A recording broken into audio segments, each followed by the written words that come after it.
Bonjour à tous et à toutes ici dans la salle et également à distance puisque cette conférence est transmise et donc partout dans nos territoires vous pouvez l'écouter et la réécouter même. Bienvenue à tous donc à la 3e édition déjà des rencontres annuelles de l'AFCAB. Merci à nos 6 intervenants en comptant également Eric Agnac pour l'AFCAB qui vont me rejoindre tout à l'heure sur scène. Je laisse d'abord la parole à Bruno Marin, le président de l'AFCAB qui va nous présenter les 2 tables rondes qui vont nous réunir ce matin jusqu'à 11h. Je vais juste vous rappeler ce titre qui est très long, mais qui dit beaucoup de choses. La décentralisation de la politique de la construction, une opportunité pour les collectivités territoriales d'améliorer la qualité et la durabilité des projets. Bruno, d'abord à vous. Merci Amelot. Alors bonjour à toutes et à tous. Madame la Présidente Boutilla, messieurs les directeurs, mesdames et messieurs, donc je suis ravi au nom de l'AFCAB de vous accueillir aujourd'hui pour nos rencontres annuelles. Alors pour celles et ceux qui ne me connaissent pas, je suis Bruno Marin et j'ai l'honneur d'être le président de l'AFCAB depuis un an, après avoir pris la succession de Bernard Creton, que je salue et qui est parmi nous dans cette salle.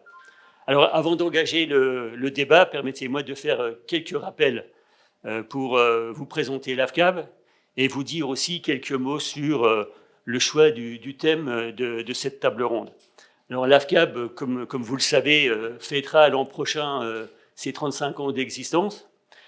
35 ans au cours desquels l'association et ses membres, qui est composée de donneurs d'ordre, des négociants, des entreprises générales, des producteurs d'acier, des armaturiers, des entreprises de pose, des laboratoires et puis des organismes d'audit, se sont mobilisés au cours de toutes ces années pour effectivement promouvoir des constructions plus sûres et plus durables.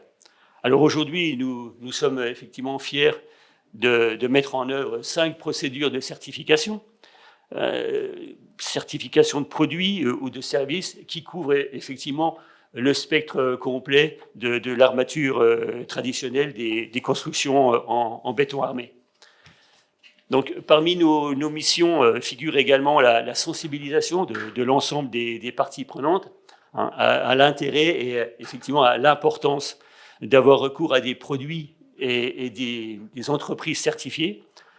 Mais au-delà de notre seul domaine d'intervention qui est la certification, il s'agit aussi de notre responsabilité collective à nous tous, professionnels du secteur d'activité, donc les architectes, les certificateurs, les bureaux de contrôle, les donneurs d'ordre, bref, effectivement, l'ensemble de l'écosystème pour effectivement promouvoir des constructions toujours plus qualitatives. Alors pour nous, AFCAB, l'objet de ces rencontres annuelles, c'est bien de vous réunir régulièrement pour partager avec vous vos expériences, nos expériences, et faire émerger et généraliser surtout les bonnes pratiques.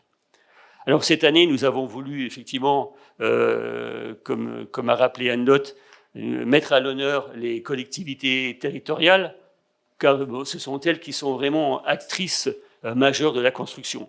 Alors pour vous donner un ordre d'idée général, le dernier baromètre de la commande publique présenté par les intercommunalités de France révèle qu'au global, les marchés passés par les collectivités territoriales et autres représentent 67% de l'ensemble du marché passé en 2023 et au semestre 2024.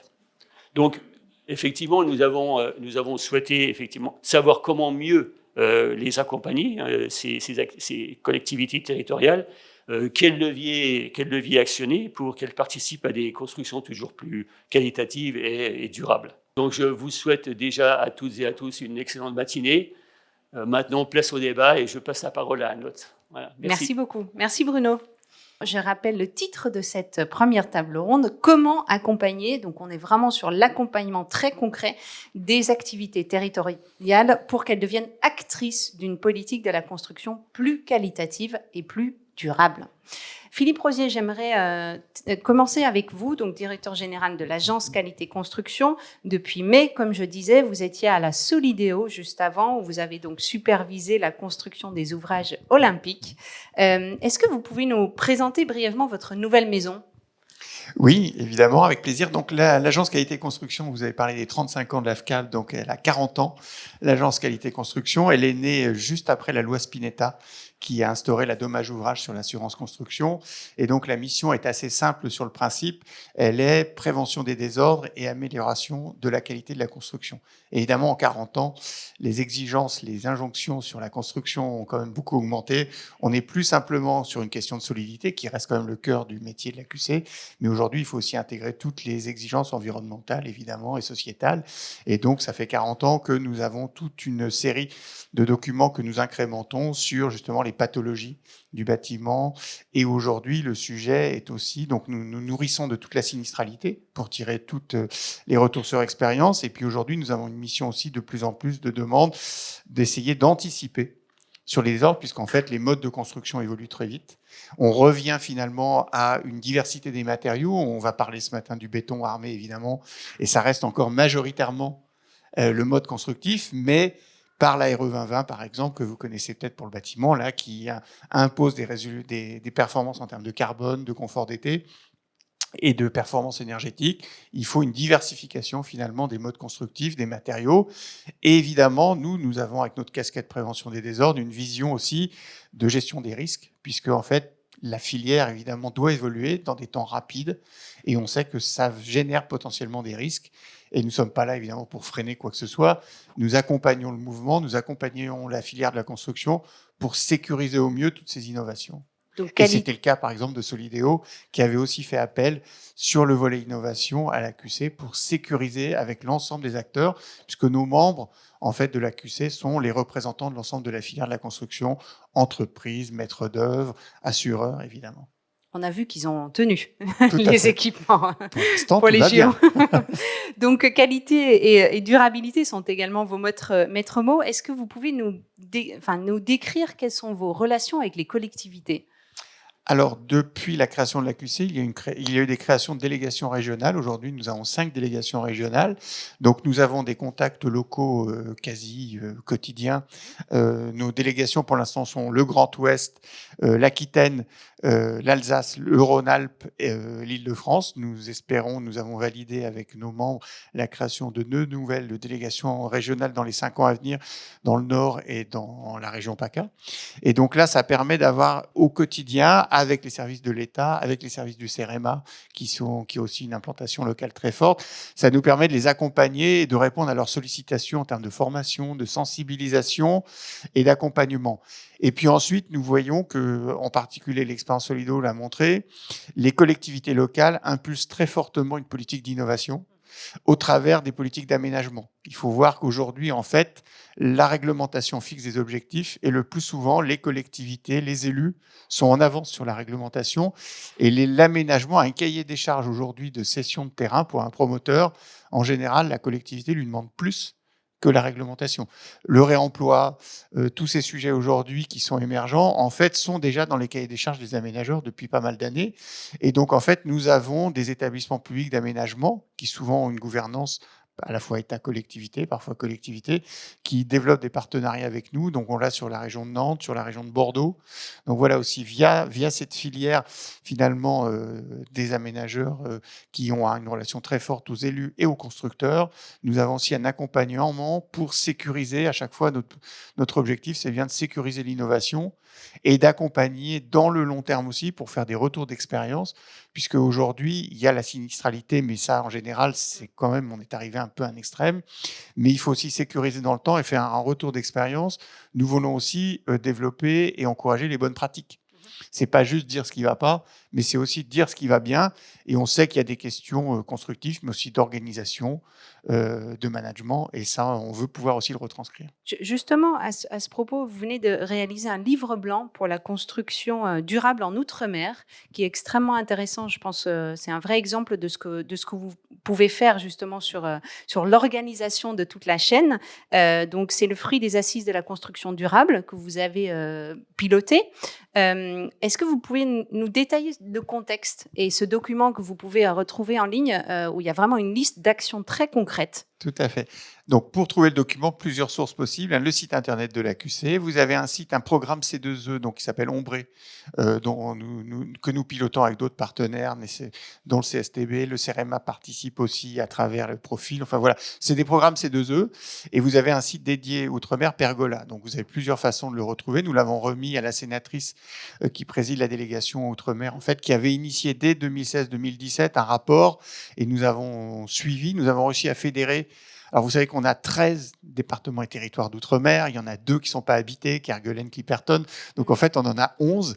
Et les 11 se sont fédérés ensemble au travers de cette initiative et ont dégagé 4 axes de travail qui sont essentiellement travailler sur des référentiels outre-mer. Évidemment, le marquage CE, quand vous êtes à Saint-Pierre-et-Miquelon, quand vous êtes dans les Antilles, ça pose parfois des questions de transport. Vous voyez, en ce moment, enfin, pour d'autres raisons, il y a quand même des difficultés particulières liées à la position ultramarine. Il y a l'idée d'accompagner l'innovation.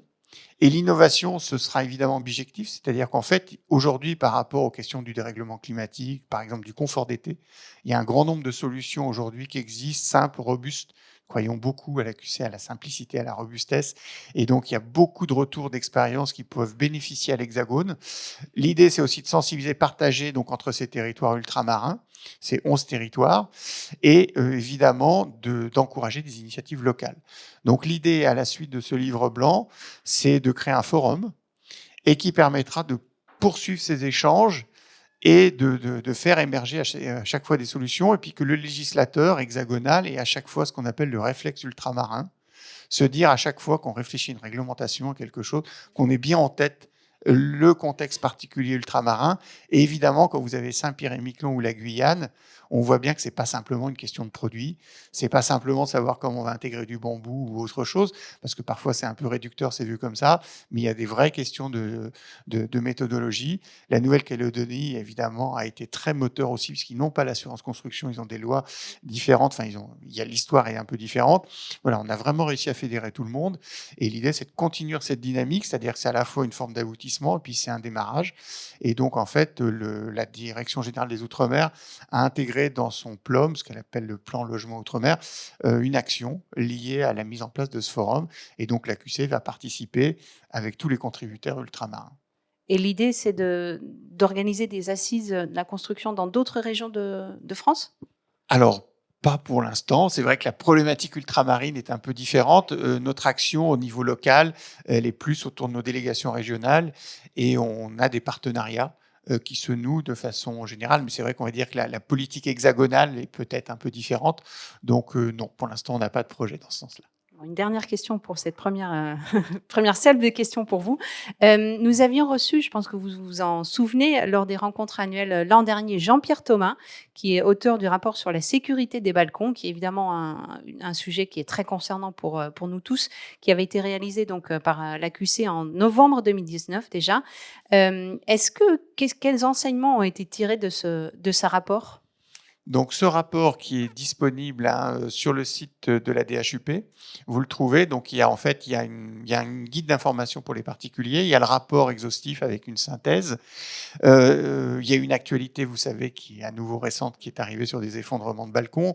Donc, c'est vrai que ce sujet balcon est un peu compliqué à appréhender pour les concepteurs, pour les réalisateurs, parce qu'il ne fait pas l'objet d'une norme en particulier, mais c'est une somme d'exigences. Et donc, ce rapport permettait quand même de voir l'ensemble de l'environnement réglementaire. En 2023, le ministère nous a demandé de reprendre le sujet et on a mis en place 3 groupes de travail pour justement identifier les bonnes pratiques, les textes de référence sur essentiellement, de façon simple, conception, réalisation, entretien, maintenance. Puisqu'on sait qu'en fait, les sources peuvent être multicritères. La gestion de l'eau, qui représente à peu près 80% des désordres dans la construction, peut être évidemment un élément.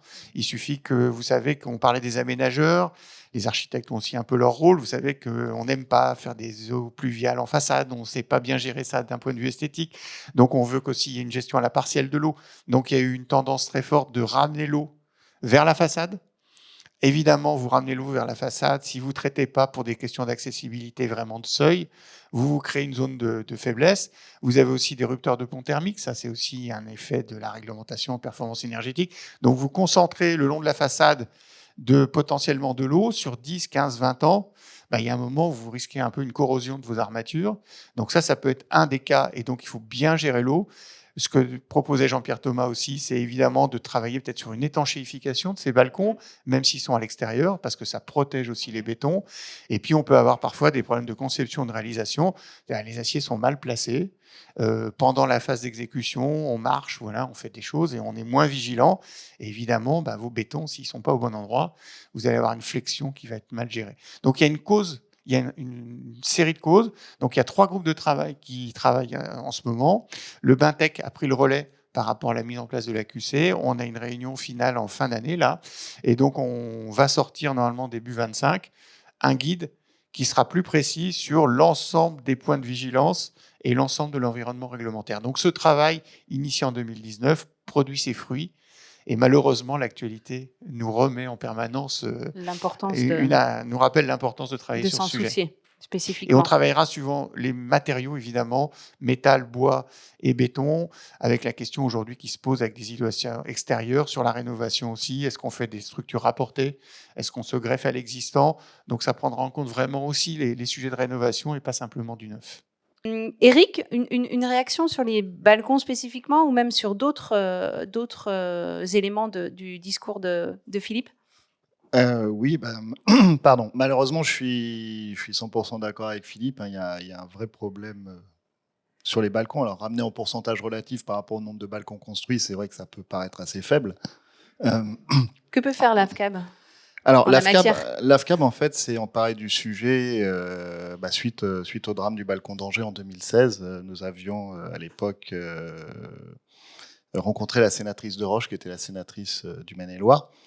Et nous avions notamment été audités par Jean-Pierre Thomas lorsqu'il y a eu la rédaction du rapport. Aujourd'hui, nous sommes membres du groupe de travail de l'AQC. Nous, plutôt sur la partie conception, mise en œuvre. La partie entretien, c'est un autre gros sujet, mais là, on pourrait y passer des heures. Au niveau de la conception, en fait, effectivement, il faut dès le début gérer cette conception, notamment les pentes des balcons, pour savoir si on évacue par l'extérieur, si on évacue plutôt vers le bâtiment, avec le risque effectivement de la maîtrise de la corrosion des armatures. Et au niveau surtout de la mise en œuvre, c'est le bon produit au bon endroit. Et ça, c'est toujours la problématique que l'on a, c'est quel type de produit on met, c'est-à-dire les armatures, les treillis soudés. Et 2, c'est comment on les positionne, notamment sur le respect de l'enrobage du béton pour éviter la corrosion. Donc, nous aurions souhaité qu'il y ait une certification qui se mette en place sur la mise en œuvre des balcons. Après, les typologies d'entreprises font que c'est pas forcément la meilleure solution, c'est pas forcément adaptable. Par contre, il y a un point qui est réel, c'est qu'on pourrait imaginer le développement de cahiers de chantier avec des contrôles obligatoires au moment où on va bétonner les balcons, notamment pour le bétonnage sur site, de manière à ce qu'on s'assure que les bétons et les armatures sont bien calés, qu'on a les bons enrobages et que du coup la mise en œuvre est bien réalisée. Et donc ça responsabiliserait les entreprises qui sont en charge de ces actions. David Zambo, vous êtes directeur général adjoint et directeur infrastructure de transport et matériaux du CEREMA. Est-ce que, la même question qu'à Philippe, est-ce que vous pouvez nous présenter brièvement, je pense que c'est difficile, le CEREMA, mais je vais quand même vous lancer ce défi, parce que vous faites beaucoup de choses. Effectivement, alors le CEREMA est un établissement public de l'État qui dépend des ministères. Alors il faudrait connaître les nouveaux noms des ministères, mais globalement de la transition écologique et des relations avec les collectivités. Vous auriez pu demander à la salle. Alors il est Juste jeune, pour, oui, il est jeune cet établissement public. Il n'a que 10 ans, mais en même temps il est le fruit d'un héritage puisque c'est le regroupement de 11 entités qui existaient préalablement, nationales et régionales. Et donc, si on peut résumer ce que fait le CEREMA en termes de type d'intervention, de nature de mission, on a toute une partie qui est de la production de méthodologie, de doctrine, ça va de la recherche, de travaux de recherche, c'est à peu près 10% de nos moyens, jusqu'à la production du guide, qui est un petit peu le truc emblématique de ce que produit le CEREMA, avec toute la chaîne qu'il peut y avoir, avec l'innovation, l'accompagnement des acteurs, etc. Il y a une deuxième dimension, c'est que tout ce que l'on produit, on a une mission de le faire connaître, de le diffuser, donc la diffusion des connaissances jusqu'à des actions de formation. C'est pour ça que vous êtes là. Également. Ça fait partie du boulot. Et puis le troisième sujet, c'est l'accompagnement des politiques publiques, et là à tous les niveaux, et notamment dans leur territorialisation, avec nos implantations régionales et la relation aux collectivités. Donc ça, c'est nos modes d'intervention. Et puis après, le périmètre, effectivement, il est large. On a diffusé, on a segmenté ça en 6 domaines. Il y a le domaine du bâtiment, donc des choses que l'on croise avec l'Agence de la qualité de la construction, sur notamment la thématique de la performance énergétique et l'adaptation au changement climatique, qui est un peu notre fil rouge.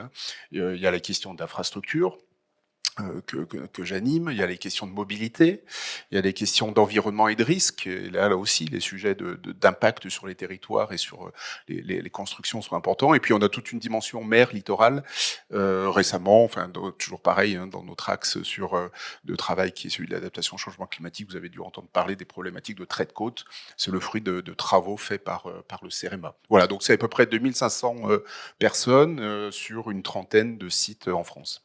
Et quelles relations vous avez donc spécifiquement avec les collectivités? Elles sont très étroites. Alors, j'allais dire structurellement, parce que nos missions couvrent pour l'essentiel des compétences de collectivité. C'est le fruit, votre thème, c'est la décentralisation, et c'est le fruit finalement de 40 ans d'histoire, de compétences qui sont prises en charge par les collectivités territoriales. Mais ça a été plus loin avec la loi 3DS, une de ces lois de décentralisation qui a changé les statuts du CEREMA pour en faire un objet atypique, parce que c'est le premier qui a ce statut-là, où on est maintenant dans une double tutelle État et collectivité, puisque les collectivités sont rentrées dans la gouvernance du CEREMA, elles adhèrent au CEREMA et sont dans notre conseil d'administration, nos orientations stratégiques, etc. Donc c'est aujourd'hui près de 1000 collectivités qui ont adhéré au CEREMA.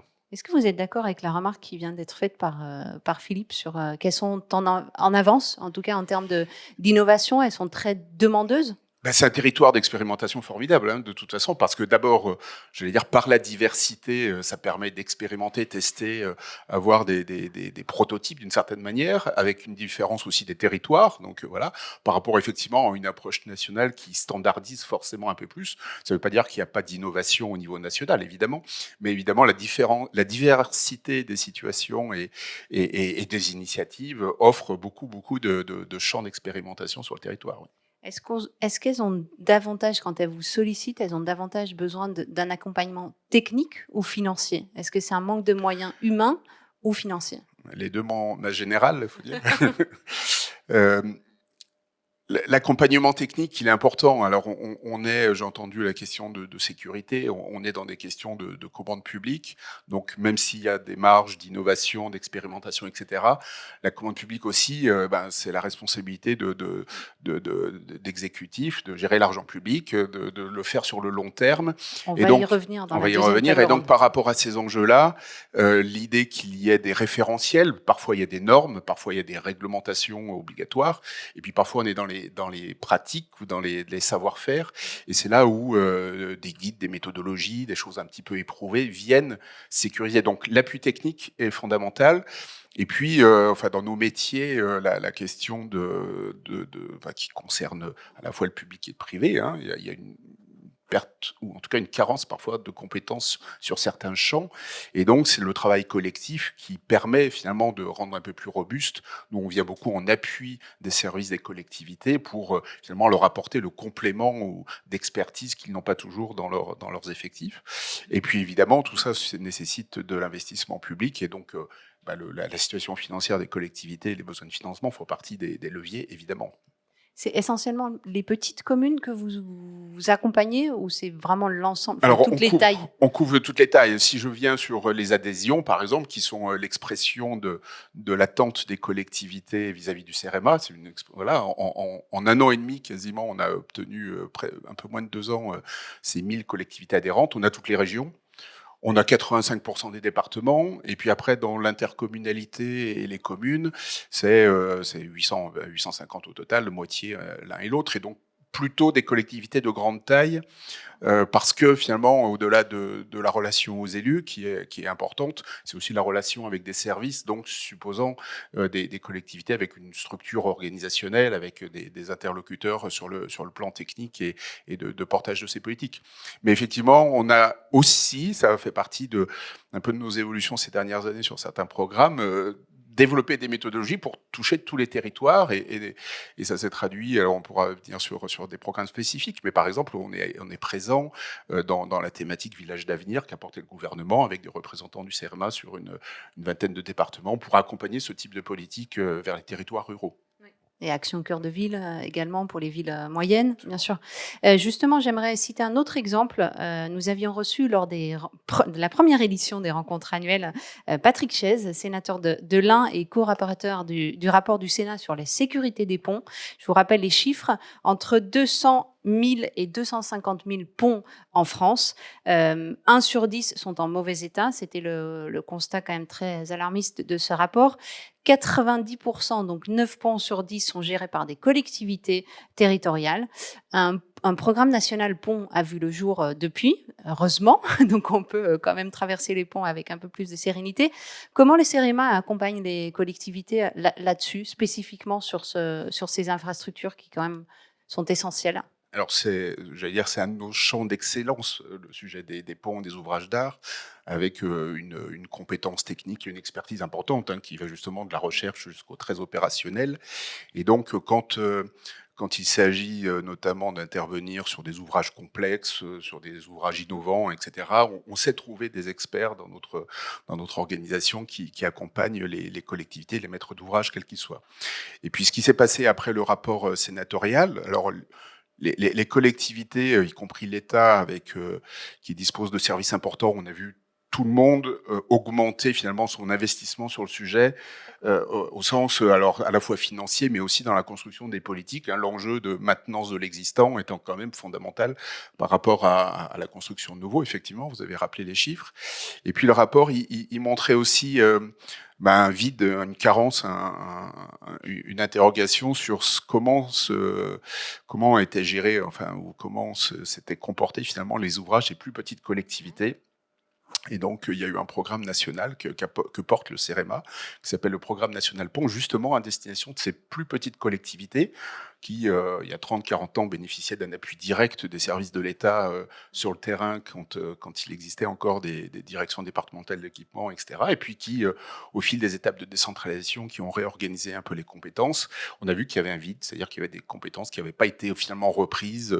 Certaines intercommunalités avaient pu le faire, certains départements avaient pu accompagner au travers de leurs agences techniques départementales ces petites communes, mais globalement à l'échelle nationale, on ne savait plus quel était l'état ou le suivi de ces ouvrages. Donc ce programme national pont, qui a été lancé au bénéfice du plan de relance. Vous avez quelques chiffres, justement? Alors, il s'est adressé à potentiellement 28 000 communes, ce qui est assez considérable, même élargi après à près de 32 000, après, dans une deuxième phase.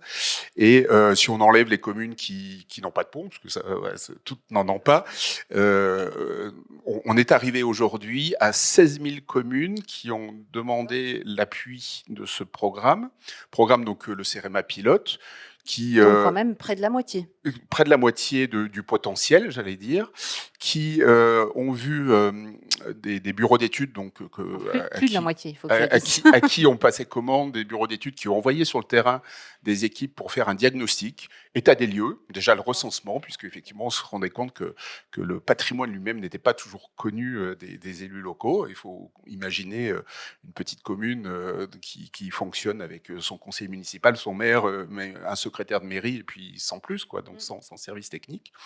Donc un recensement qui s'est fait, qui se poursuit en 2 phases, mais qui se poursuit d'ici fin de cette année, début d'année prochaine, de plus de 60 000 ouvrages. On a suivi les ponts et puis aussi les murs de soutènement, ceux qui soutiennent la route, parce que finalement, ça renvoie à peu près aux mêmes problématiques. Donc les chiffres, c'est 16 000 communes à peu près qui en ont bénéficié, 60 000 ouvrages. Une fois ces visites réalisées, elles bénéficient tous de ce qu'on appelle un carnet de santé. On a trouvé une terminologie avec les professionnels un peu parlant, quoi. Carte d'identité de l'ouvrage, état dans lequel il se trouve, action qu'il faut mener derrière pour l'entretenir, mesures d'urgence aussi. Et c'est là qu'on a pu un peu confirmer les chiffres qui figuraient dans le rapport sénatorial sur l'état des ponts, c'est que s'il y en a 25% qui sont en bon état, il y en a la moitié qui nécessitent quand même des travaux. Alors, ils ne sont pas en mauvais état, mais un état qui nécessite des travaux de maintenance pour s'assurer qu'ils ne se dégradent pas. Et puis un quart qui ont des problèmes quand même importants, de structures ou des équipements, type barrière ou tout chose comme ça, avec, on avait intégré ça dans le processus, avec une démarche aussi de mesures d'urgence qui pouvaient être la fermeture de ponts, quand le diagnostic sur le terrain montrait que la structure elle-même était en cause. Donc il y a eu 400 fermetures, à peu près 1500 limitations de tonnage sur des ouvrages. Donc un état des lieux qui a permis finalement d'objectiver ce que l'on ressentait, ce qu'on imaginait, et ce que le rapport sénatorial avait pointé, c'est qu'après 20 ans d'absence de suivi, pour faire court, oui, l'État se dégrade parce qu'on ne s'en occupe pas. Il était temps de s'en occuper, justement. Éric Cagnac, je reviens vers vous. Une réaction à ce qui vient d'être dit. Vous avez, évidemment, sur les ouvrages d'art, vous êtes spécialisé également. Oui, pardon. Oui, c'est-à-dire que les ouvrages d'art font partie du domaine du génie civil. Donc le génie civil, c'est terrible à dire, mais a un certain avantage par rapport au secteur du bâtiment, c'est qu'il y a une réglementation assez forte. Nous, on est adhérents à la FGC, qui est l'Association française de génie civil. Dont la présidente Claude Lequéré avait participé à la dernière édition des rencontres. Tout à fait. Et l'intérêt, c'est qu'en fait, la FGC, du fait de son rayonnement et de ses différents acteurs, a rédigé, par exemple, un guide de rédaction des CCTP qui est à l'attention des collectivités territoriales. En fait, c'est un support qui permet d'expliquer aux collectivités territoriales tout ce qui doit figurer dans le CCTP lorsqu'elle fait un appel d'offres pour tout ce qui est ouvrage de génie civil. Alors, ça a notamment l'intérêt de faire appel à des fascicules, notamment des fascicules qui sont réglementaires, hein, c'est-à-dire qu'il y a des arrêtés ministériels qui imposent des fascicules comme le fascicule 65, qui servent à la construction en béton armé pour tout ce qui est ouvrage de génie civil. Alors dedans, donc, nous, on a un énorme avantage, c'est que les certifications sont appelées à peu près de partout, que ce soit pour les armatures, les aciers, les coupleurs. Ça marche aussi pour le béton, évidemment. Et que ce soit un petit pont ou un grand pont. Oui, il n'y a pas de notion de taille. De projet. D'ailleurs, le fascicule 65 peut aussi s'appliquer à des ouvrages spécifiques du bâtiment, lorsqu'on est sur des ouvrages un peu spéciaux, type ERP, ouvrages exceptionnels, type immeuble de grande hauteur, par exemple. Ça pourrait s'appliquer. Par contre, quand on est dans le cadre d'un marché privé, on a toujours le choix de ne pas l'appliquer, évidemment. Par contre, il y a des prescriptions qui sont dedans, qui sont plutôt des prescriptions de bon sens, qui vont plutôt dans le cadre d'une démarche de qualité, qui permettent, en tout cas, quand c'est respecté, alors déjà, c'est une obligation de la commande publique, hein, comme je le disais, puisque c'est réglementaire. Par contre, ça peut éventuellement s'étendre au secteur privé. C'est un souhait. C'est un souhait de l'AFCAP, ça c'est certain. Merci beaucoup. Jérôme Medj, je me tourne vers vous, donc directeur général depuis mai dernier également, prise de poste au même moment que Philippe Rosier, de l'Institut des routes, des rues et des infrastructures pour la mobilité. Donc on continue un peu sur on va pas se limiter au pont, mais on va continuer un peu dans le même domaine. Même question, est-ce que vous pouvez nous présenter l'IDRIM et également les relations avec les collectivités? Oui, Anne-Lotte, bien sûr. Donc l'IDRIM, c'est comme l'AFCAP, une association en fait. C'est une association qui traite des infrastructures de la mobilité. Alors les routes, les rues, c'est vrai que c'est le cœur principal de l'action, mais il y a d'autres infrastructures comme les voies navigables par exemple. Et Voies navigables de France fait également partie de l'IDRIM, est adhérent à l'IDRIM. On traite la problématique de la conception, de la réalisation, de l'entretien et de la maintenance. Et on va dire que les sujets aujourd'hui portent quand même fortement sur l'entretien et la maintenance des infrastructures, des réseaux routiers en particulier.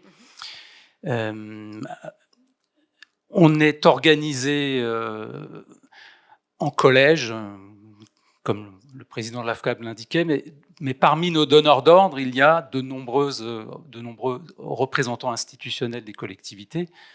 On trouve Départements de France qui représentent les départements, on trouve les intercommunalités de France, on trouve les maires de France qui sont membres de l'IDRIM. On a également des membres de collectivités territoriales à titre individuel. On a 40 départements sur l'ensemble des départements qui adhèrent à titre individuel à l'IDRIM et la moitié des métropoles également qui adhèrent à l'IDRIM. Donc on a des liens très très forts. On a des liens, du coup, effectivement, on va dire que les collectivités font partie organiquement de l'IDRIM.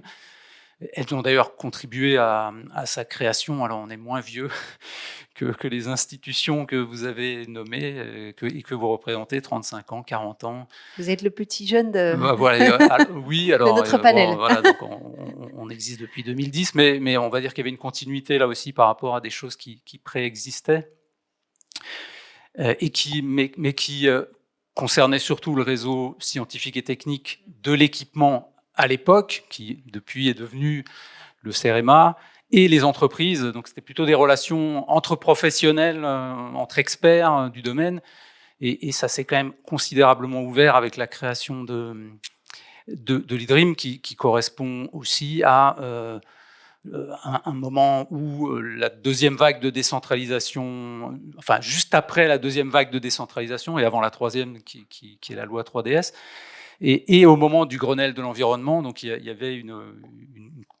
un terreau qui permettait effectivement l'éclosion de l'IDRIM. On a également un président qui traditionnellement est un représentant de collectivité, donc c'est un président de conseil départemental, plutôt d'ailleurs un président de conseil départemental plutôt rural, avec donc les problématiques qui sont de la route interurbaine, des gens qui sont un peu captifs de l'automobile dans notre fonctionnement sociétal actuel. Et ensuite, donc on a des représentants. Donc les collectivités sautent au conseil d'administration de l'IDRIM, administrent l'IDRIM au titre soit du collège des donneurs d'ordre, soit au titre du collège de l'ingénierie, parce qu'on a aussi. Donc il y a deux volets. Il y a le volet les élus, mais il y a le volet les techniciens, et l'IDRIM est un organe qui s'adresse majoritairement aux techniciens. Du DDG dans les métropoles ou les départements, en passant par les directeurs de route, jusqu'aux techniciens opérationnels qui mettent en œuvre des solutions sur le terrain. Les collectivités, pour certaines, président des comités opérationnels thématiques. Donc on a un certain nombre de comités opérationnels sur l'aménagement urbain, sur le génie civil, sur la gestion de patrimoine, d'infrastructures, par exemple. Et donc les collectivités président deux de ces comités techniques, le comité aménagement urbain, c'est pas vraiment étonnant, et le comité formation, recherche, innovation.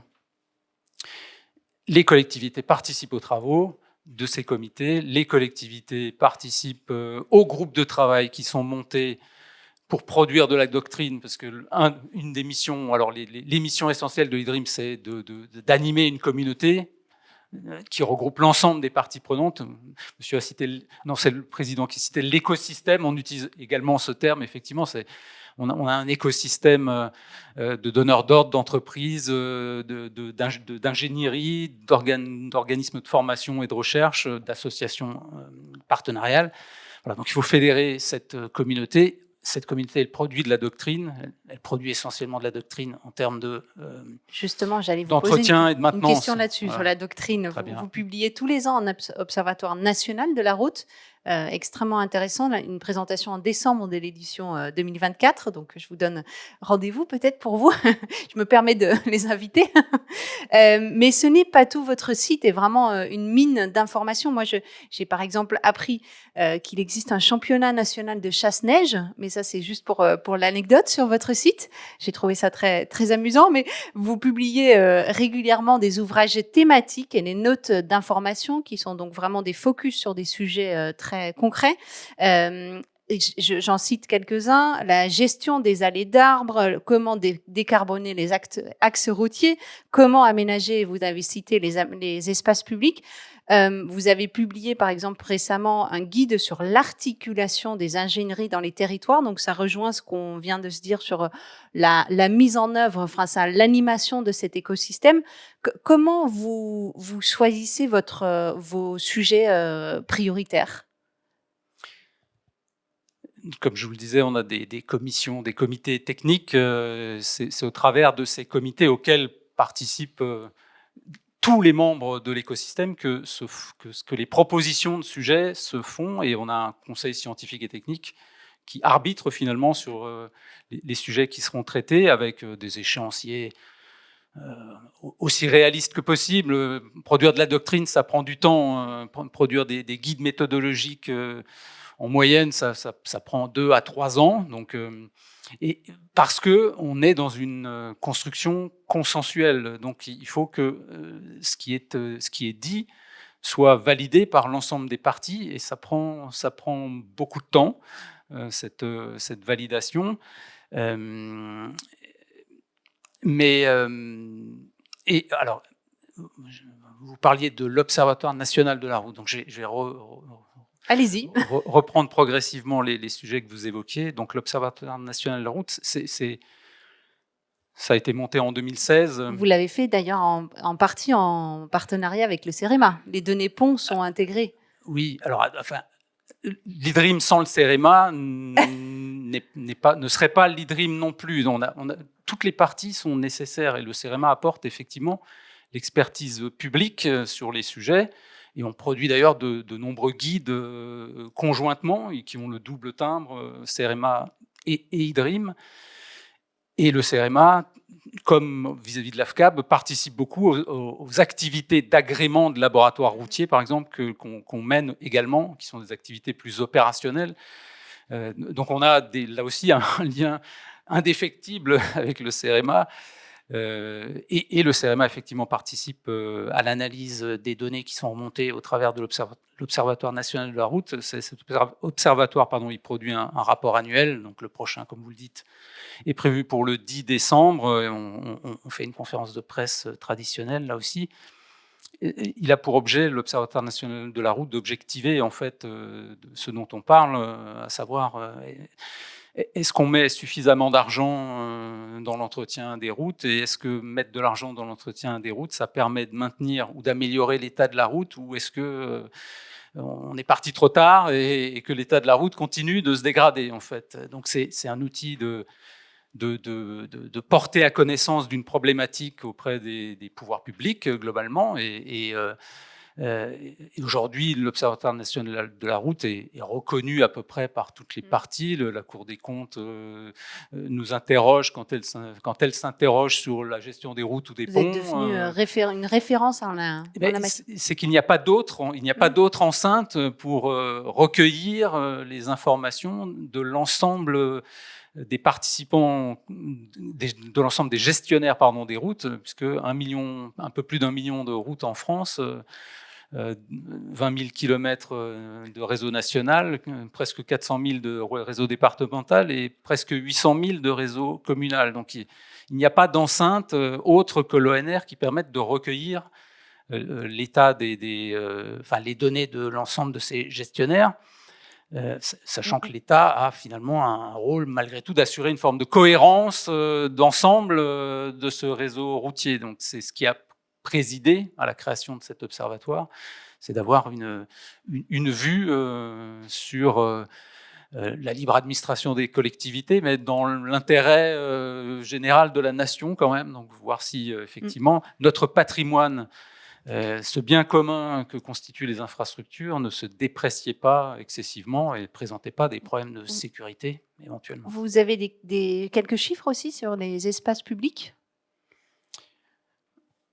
pour Alors, les caractériser? Enfin, qu'est-ce que, selon la collectivité, qu'est-ce qu'on met dans espace public? Enfin, c'est les... alors, alors sur les espaces publics, on a les problématiques aujourd'hui sont plutôt comment on désimperméabilise finalement, comment on évite des îlots de chaleur dans les villes, comment on gère l'eau en Ce qui a été, infiltration à la évoqué. parcelle sur place plutôt que de construire des réseaux d'assainissement qu'on connaît mal d'ailleurs, qui sont dimensionnés pour des pluies qui vont probablement évoluer avec le changement climatique. Donc il y a toute une réflexion également sur l'adaptation des doctrines existantes au changement climatique. Voilà, il y a des questions d'albédo, de revêtement, des questions de paysage, d'aménagement urbain, d'intégration paysage.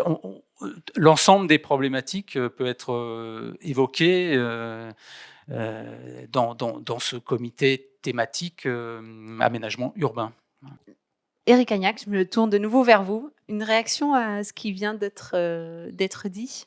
Je dirais qu'effectivement, il y a des vrais enjeux sociétaux, hein. L'aménagement urbain en est un, c'est évident. Il y a aujourd'hui en France, je crois à peu près 1500 zones de friches, plusieurs millions de mètres carrés.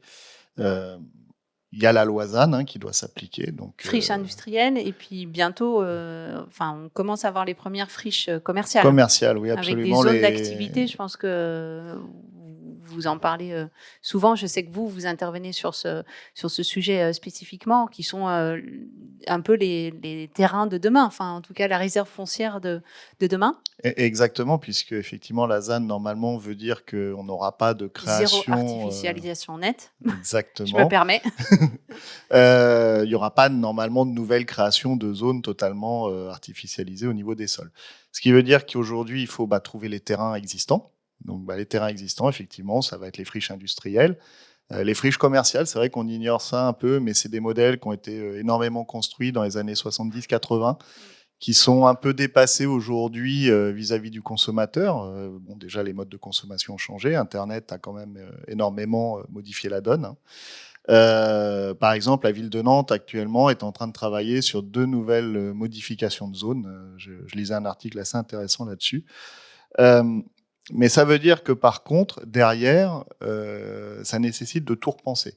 Aujourd'hui, une zone commerciale, c'est pas une zone d'habitation. Ça veut dire qu'elle n'est pas conçue principalement avec des transports. Aujourd'hui, vous allez dans une zone commerciale avec votre voiture. Demain, ça veut dire que si vous mettez des milliers de personnes qui vivent dans ces endroits-là, il faut prévoir les transports. Donc, construction de nouveaux moyens de transport, tramway, route, peu importe, il y a énormément de solutions. Et il va aussi falloir penser à tout ce qui est assainissement, donc on en parlait, puisque les zones commerciales ne sont pas conçues pour recevoir des milliers de personnes qui vont vivre là en prenant des douches, en allant aux toilettes. Voilà. Ce qui veut dire création de nouvelles stations d'épuration, probablement. Pour information, d'ailleurs, la construction des stations d'épuration est également gérée par un fascicule qui fait beaucoup appel au fascicule 65 lui-même. Mais qui ne s'appelle pas 60... Enfin, c'est pas le même chiffre. Donc non, c'est... alors j'ai un doute, je crois que c'est le 82, si je dis pas de bêtises. On vérifiera. Mais on vérifiera. En tout cas, ce qui est certain, c'est que ça va forcément impacter cette reconstruction et ces modifications de zone énormément. Ce que les collectivités vont devoir mettre en place pour modifier ces zones-là. Donc effectivement, il y aura des gros impacts. Ce sera de la commande publique, encore une fois, probablement. Alors, après, il peut y avoir des aménageurs privés, hein, évidemment. Parce que c'est vrai que les zones commerciales sont plutôt privées que publiques d'ailleurs. Mais en tout cas, les collectivités auront à mettre en place tout ceci. Oui. Vous avez dit les collectivités ont soif d'innovation. Est-ce que c'est dans tous les domaines, sur la méthode de travail, sur les matériaux, est-ce que et là où elle se pose le plus de questions, dans quel domaine elle se pose le plus de questions, peut-être? Pardon. Pour ce qui relève de la construction, ça marche? On vous entend. Voilà, très bien. Pour ce qui relève de la construction, on va dire qu'elles ont en effet soif d'innovation sur, en effet, tous les aspects un peu de la construction. Mais l'aspect produit, décarbonation, et biodiversité, vous l'avez dit, à travers aussi tout le travail sur la lutte contre les effets d'îlots de chaleur et tout ça, c'est vrai que c'est les axes principaux. C'est-à-dire travailler sur les produits, les matériaux, donc le réemploi, éventuellement le recyclage ou autre. Donc ça, c'est un axe très fort. Et la RE 2020, donc, qui est la réglementation qui cadre ça, est un cadre fort qui conduit les collectivités à essayer de pas simplement l'appliquer avec les constructeurs.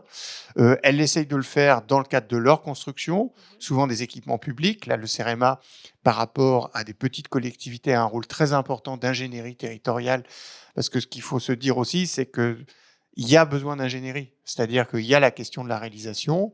On a plutôt des bons constructeurs. Le message qu'il faut envoyer aussi, c'est que globalement, on réalise plutôt bien en France. Le bâtiment est quand même un secteur qui est quand même très fort en France, qui exporte à l'international. C'est les artisans comme les grandes entreprises. Mais il faut aussi, à tous les échelons, il faut de l'ingénierie. C'est-à-dire que quand on arrive dans le diffus, dans l'individuel, souvent ce qui manque aussi, c'est pas le savoir-faire de l'artisan, c'est la question de l'ingénierie.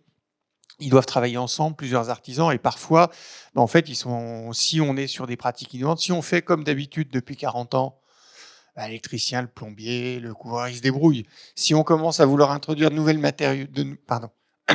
matériaux, de nouvelles pratiques, il faut mettre un peu d'ingénierie. Le problème, c'est que les particuliers, ils n'aiment pas mettre de l'argent dans l'ingénierie.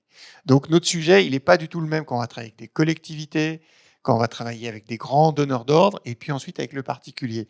Donc, les collectivités ont aussi ce travail, avec l'ANA et autres, de travail d'accompagner les particuliers. C'est vraiment un enjeu très fort. Pour expliquer l'importance de cette première phase. Il y a eu le législateur a, par exemple, imposé à un moment des sondages géotechniques. C'est-à-dire qu'une des principales causes de sinistralité dans la maison individuelle, c'était le fait qu'en fait, les constructeurs, n'ayant pas cette obligation, ne réalisaient pas de sondage.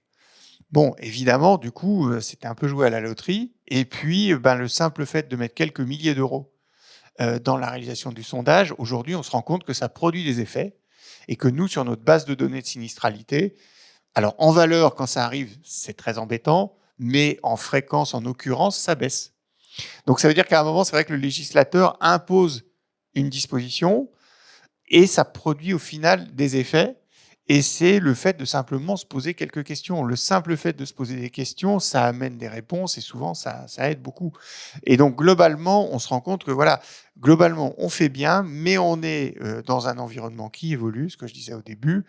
Les collectivités, parce qu'elles sont proches du terrain, parce qu'elles connaissent aussi bien leurs équipements que les particuliers, elles ont un rôle très important et elles accompagnent dans la limite de leurs moyens. Et certaines ont des tailles, évidemment, des masses critiques qui font qu'une métropole, évidemment, n'a pas les mêmes capacités de levier.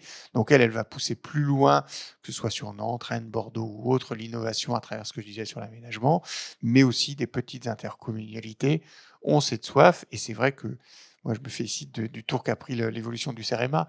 Ça a comblé un manque qui, pendant un moment, avec les DPE, il y avait une ingénierie territoriale qui existait. Il y a eu quelques doutes où on va dire, voilà, aujourd'hui, on revient à quelque chose qui est d'accompagner ce tissu de communes et de les accompagner dans la réflexion suivant leurs besoins. Il y en a qui vont investir, qui vont construire une école tous les 20 ans, rénover tous les 30 ans. Je crois que vous l'avez dit, et je pense que les infrastructures sont un peu en avance sur le bâtiment. Il faut faire de l'exploitation un sujet courant. Dans le bâtiment, on a tendance à considérer qu'on met beaucoup d'efforts dans la conception, beaucoup d'efforts dans la réalisation. Et puis, il y a parfois chez certains la croyance que pendant 10 ans, ça va vivre tranquillement.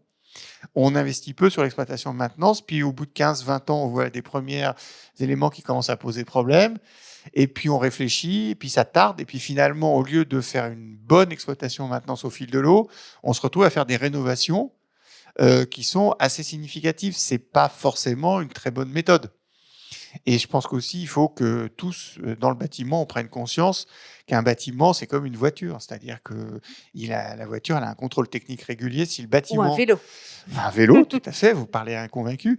Et si on ne fait pas ce travail, à chaque fois, on repousse la difficulté et on se retrouve avec des rénovations qui ont une ampleur absolument colossale.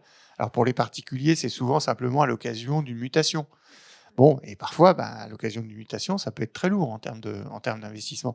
Donc, si on gérait, je pense aussi collectivement dans le bâtiment, mieux, de façon normale, l'exploitation, la maintenance, on s'éviterait parfois quelques investissements assez colossaux où on rattrape ce que moi j'appelle une forme de dette bâtimentaire. C'est-à-dire qu'on a tendance à repousser le problème. Et puis quand on est au pied du mur, Il faut payer la la caricature, facture est lourde. mais c'est quand on a des effondrements, pas seulement de balcons, mais on a eu à Marseille des effondrements de bâtiments. Et quand on Ouais. cherche, on revient toujours à cette problématique dans le bâtiment, hein, c'est l'eau, ça peut être l'air avec le risque incendie. Et ça, on le sait. Donc, notre travail à nous, là, modestement, la QC avec tous les membres, c'est de rappeler. Et notre sujet, c'est comment on arrive à atteindre la cible la plus large. Donc, avec le CRMA, avec les DRIM, notre sujet aussi, c'est d'atteindre tout le monde, les artisans. Ils sont 300 000 entreprises de construction. Notre sujet, c'est ça. Ils sont pris dans un quotidien qui est évidemment complexe. Ils sont aussi chefs d'entreprise, ils doivent développer leur chiffre Donc, il d'affaires. faut simplifier, il faut aller Non, les pas voir sur le simplifier. terrain. Nous, notre sujet, c'est grâce aux collectivités, justement, au réseau, au Transmettre. maillage territorial, c'est ça, c'est faire de l'information. Nous, on est modestement, on est 40 à la QC, hein, on a 5 délégations régionales, mais notre objectif, et être ici ce matin, ça participe de cet objectif, c'est faire connaître les ressources, c'est sensibiliser. On a aussi un programme C2E qui permet d'intervenir auprès des formateurs des centres d'apprentissage des lycées professionnels pour leur donner aussi ce réflexe de la qualité. Et moi, je crois beaucoup qu'un gamin de 16, 18 ans, on lui dit que ça existe, qu'il y a un retour d'expérience, qu'en fait, malgré tous les efforts qu'on fait collectivement, parfois, ça ne se passe pas comme prévu. Et je pense que ça peut détendre tout le monde en se disant, finalement, je suis étudiant, j'ai l'impression qu'il faut absolument que je fasse parfaitement et il suffit que j'apprenne. En fait, malgré tous les efforts qu'on fait collectivement, il y a des choses qui échouent. Et il faut en apprendre. Ce n'est pas la majorité. Nous, on est là pour travailler sur les angles morts, les signaux faibles. Évidemment, 99% se passe bien, mais ce 1% qui ne se passe pas bien, c'est là où il faut concentrer les efforts. Et si on peut toucher aussi donc, la formation, où les collectivités ont un rôle très important, on va diffuser. Voilà. Donc, notre sujet aujourd'hui, c'est essaimer. C'est vraiment que cette information, les professionnels sur le terrain, les particuliers s'en emparent. Et on pense que ça nous aidera collectivement à monter en compétences et donc à anticiper sur ces difficultés. Plus d'informations, plus de formation, vous êtes d'accord avec Philippe, ce qui vient d'être dit, ou plus de réglementation, qu'est-ce qu'il faut pour les collectivités? Qu'est-ce qui est le plus important? Je pense que le diagnostic sur les enjeux de compétences d'ingénierie accessible et de la capacité de l'intégrer dans un programme d'une politique de gestion de tout ce patrimoine, c'est la clé. Ensuite, je veux dire, les méthodes, les outils, qu'ils soient juridiques, guides ou tout autre, ils accompagnent. Mais l'enjeu, c'est effectivement la capacité à s'approprier cette technicité qui existe et la manière de traiter ça. Alors, je suis presque étonné, voire surpris quand j'entends que on serait plus exemplaire sur la gestion d'un patrimoine par rapport aux thématiques du bâtiment, quand nous-mêmes on considère que la gestion et la maintenance des infrastructures est très insuffisante. Quand il y a une fuite dans une école, sur le toit d'une école, ça se voit tout de suite, c'est réparé.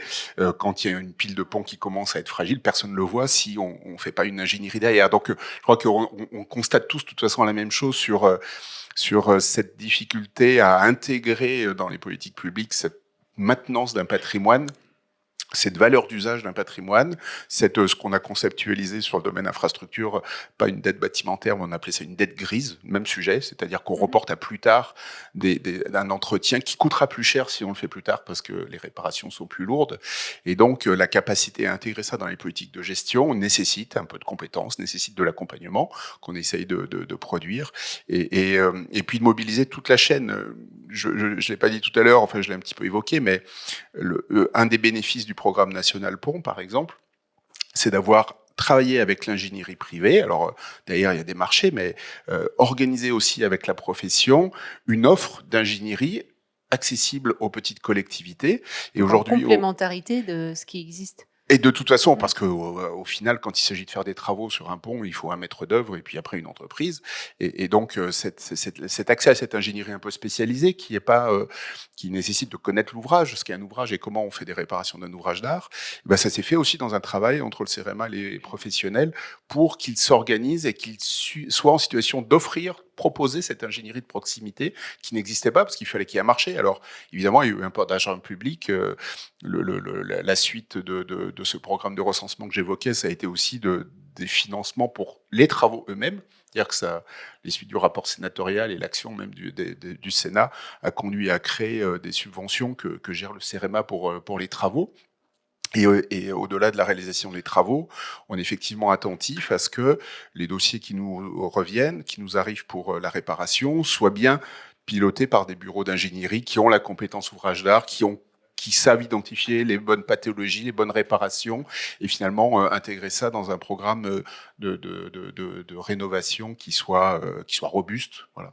Et voilà, on accompagne cet apport de compétences aussi, mais on n'est pas seul, il faut le faire avec tous les acteurs et les structures collectives aussi, comme l'IDRIM, qui permet de faire ce forum finalement de tous les acteurs, crée cette dynamique aussi, quoi. Justement, je vous propose de repasser le micro à Jérôme pour le mot de la fin, mot de conclusion.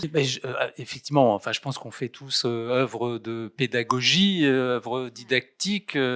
On cherche à véhiculer les messages les plus souvent qui relèvent d'un bon sens assez évident, s'entourer d'ingénierie quand on n'a pas l'ingénierie en interne. Et aujourd'hui, on détecte qu'il y a un problème de compétences, un problème d'attractivité sur les métiers. Et donc, des gens qui partent à la retraite, on est en train de vivre la fin du wagon de la décentralisation d'avant, avec les anciens de l'équipement qui quittent les collectivités, qui partent à la retraite, et les collectivités qui doivent recruter de nouvelles personnes, un enjeu de si possible compétentes. Voilà, donc il y a un enjeu de transmission, un enjeu de recrutement, de formation initiale, des enjeux de formation continue. Et on travaille régulièrement à l'IDRIM avec le CNFPT, qui permet là aussi de démultiplier les canaux pour faire passer les messages, et qui permet de faire apparaître les messages que porte l'IDRIM comme des formations. Vu des collectivités territoriales, c'est important pour que les techniciens des collectivités territoriales puissent s'y rendre avec la bénédiction de leurs autorités. Voilà, donc c'est reconnu comme des formations, c'est financé, c'est pris en charge par les collectivités. Et on répète inlassablement voilà, que les bonnes pratiques, on s'appuie sur les collectivités qui sont en avance, on les associe beaucoup dans l'organisation de ces moments de formation, dans ces webinaires, dans ces rencontres qui sont organisées souvent conjointement. C'est un travail de tous les jours. C'est un travail sans fin, je pense, mais c'est un travail qui nous passionne tous. Merci beaucoup à tous les quatre pour cette première table ronde. Donc, deuxième sujet très concret, vous avez écouté le CNI, ce qui vient d'être dit. Quels leviers actionner pour que les constructions commandées par les collectivités territoriales soient de plus en plus qualitatives et durables? Je voulais juste rappeler, vous allez sans doute le faire également, Eric, mais les normes, c'est pas juste une question technique ou juridique, c'est vraiment les normes nous protègent tous les jours. Juste peut-être rappeler que quand on va au cinéma, quand on habite dans un immeuble, il vaut mieux qu'il soit bien construit. On vient d'en parler. C'est pas uniquement les ponts. Donc les normes sont importantes pour la qualité de notre vie, la qualité des bâtiments, mais donc de notre vie. La presse a relaté récemment encore, je ne sais pas si vous l'avez vu, qu'en Inde, il n'y a pas trop de normes et il y a même des bâtiments qui ont été construits juste il y a quelques mois et qui s'effondrent. Donc, c'est important. Comment construire de façon durable? Nous allons en parler. Comment choisir entre qualité et quantité? Est-ce qu'il faut choisir? C'est une question. Est-ce que les décisions se prennent de la même façon dans les Pyrénées-Atlantiques, là où vous êtes, ou chez vous dans la Marne. Donc Martine, je vais commencer avec vous. La durabilité a un sens particulier quand vous construisez des ouvrages qui sont utilisés par vos concitoyens et que vous avez peut-être un budget un peu restreint. Vous construisez, vous, tous les jours un pont, ou vous avez déjà construit un pont, Martine? J'ai construit un pont qui est une passerelle en bois posée sur une petite rivière pour une promenade dans un lieu très champêtre, ça oui. Voilà. Et une gare, par exemple? En fait, je suis dans une commune d'un peu plus de 1000 habitants où je suis élue comme monsieur le maire depuis 1995. Donc, nous pouvons afficher à notre tableau de chasse la construction d'une salle des fêtes, la construction d'une école maternelle, l'extension d'une garderie périscolaire, la construction d'une salle de sport, enfin, un certain nombre de choses qui nous ont bien plongé dans des réflexions que nous voulions mener de la manière la plus intelligente au regard de la réglementation thermique 2012 et ensuite 2020, mais nous avons été sur un programme à cheval sur les deux. Et puis, sur le volet financier de la question, étant moi-même la responsable de la recherche des fonds et des programmes financiers. Mais je n'étais pas absente de la réflexion globale. Voilà. Alors, le projet le plus récent que nous ayons conduit, c'est à l'intérieur d'une enceinte scolaire qui datait des années 1905, donc ça vous donne la typologie de construction, dans laquelle il y avait à la fois l'école et l'ancien bâtiment réservé aux instituteurs qui était devenu garderie périscolaire. Nous avons fait l'extension du bâtiment de 1900 en lui adjoignant une greffe qui est la nouvelle école maternelle, en faisant l'extension de la garderie périscolaire, en faisant l'accès aux personnes handicapées, évidemment, ce qui n'avait pas été fait auparavant, et en construisant une salle polyvalente d'activités sportives ouverte sur l'ancienne de l'école et ouverte sur le village pour qu'elle soit une salle associative une fois que l'école est terminée dans la journée. Donc, c'est un projet qui se montait à peu près 1 700 000 €, quelque chose comme ça. Ça veut dire que c'est presque 3 fois le budget annuel d'investissement. Donc, ça pose quand même souci et ça demande réflexion.